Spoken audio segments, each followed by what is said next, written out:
Nipe neno kama mchungaji.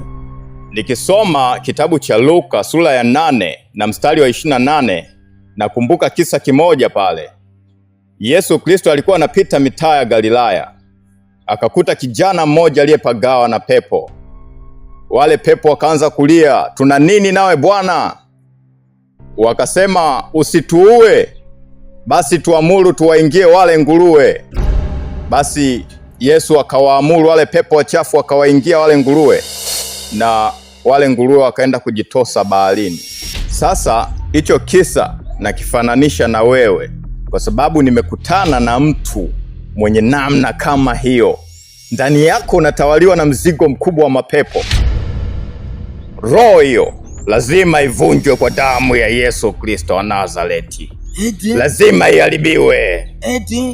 Kwa sababu Mungu anataka watoto wake wote akuwaumba waje wateswe na mapepo. Ila mapepo yanawatumia watu kutokana na zile chance ambazo mtu anazikaribisha ndani yake.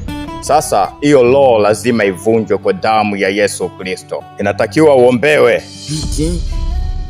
Sasa mchungaji, kama una kitu, kwa tunafanyaje? Niombee basi. Niombee kama vipi? Hii mapepo niondoke.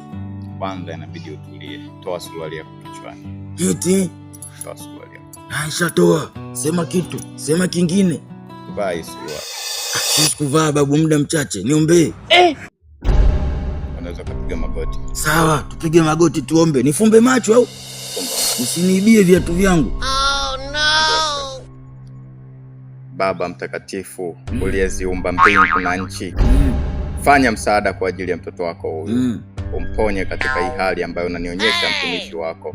Kile kitu ambacho kinamsumbua sasa ndani yake. Safi mchungaji, hiyo inatosha. Hiyo inatosha mchungaji. Imeingia. Nimeuona mkono wake Bwana.